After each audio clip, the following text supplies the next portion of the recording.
why wouldn't they want to motivate and keep their top performers by offering them things that they actually wanted? But with time and experience, I learned what no business book ever told me. And that is, what I saw as a simple difference in personality, others saw as weakness. You're here with us at the ICAN Women's Leadership Conference 2020. We had to pivot this year, as many have had to do, and move from an in-person conference to a virtual event. It's the same speakers and all the same content that we would present in person. During these times when they're working primarily at home and so far away from any physical contact with the people they typically worked with, it's especially important to me now that I feel connected, even though we can't be together face to face. And it's especially important now that I feel like the work I'm doing is making an impact. Working in teams, not just established teams, but teams that will form and disband over time. Teams that will pull together people from different functions, divisions, geographies, with different capabilities, different ways of viewing the world. We talk about having an inclusive mindset, especially in today's world. Teams are one way of making that happen. As women, we need to take advantage of our abilities to effectively lead teams and increase our collective leadership influence in this emerging organizational hierarchy. Perhaps now is the time for women to take the lead and create more harmony in the world.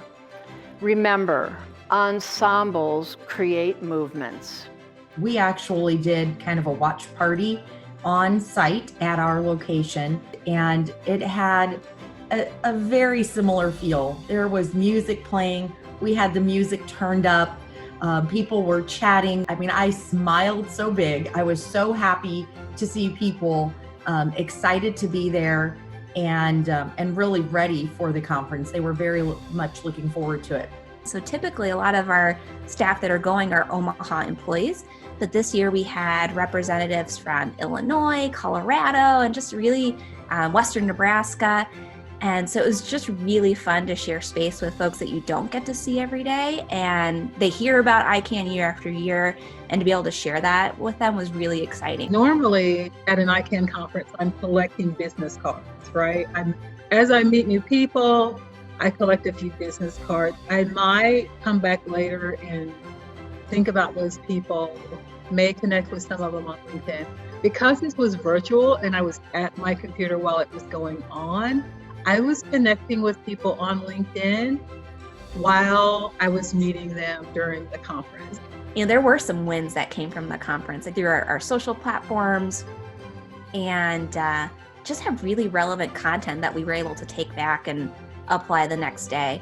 You don't get that with every conference. And then I get some professional development, a lot of professional development, and it's a great way just to stay on top of what's new and what's trending, you know, the latest development in the professional world.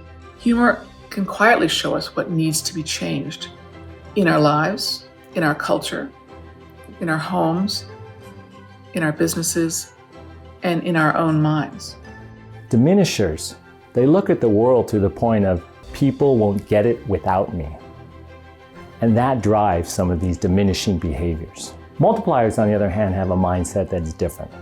They look at the world as people are smart and will figure it out. Oh my God, this is what millennials are like. They want feedback and praise all the time. And I don't think that's it at all. I just think it's that we don't want to only hear from you during an annual review or only hear from you when you're showing up at our desk to yell at us about something. We are colleagues. And in that way, the job of managing is actually about communicating with your people. It's not just emails and bottom lines. It's about getting the best out of your talent. Have you truly stood back and said, this is a new working world? This is the future of work that is now present reality. Have you let go? Are you trusting your people? Are you believing that even though you cannot physically see them in a single workspace, that they are delivering, that their intent is to wake up and bring their best selves to work? As people in the midst of disruption, we have to now get very curious about who's in the room with us. And we have to maybe get even more curious about who's not. Because there's this immense opportunity right now to build things differently and even more powerfully than ever before.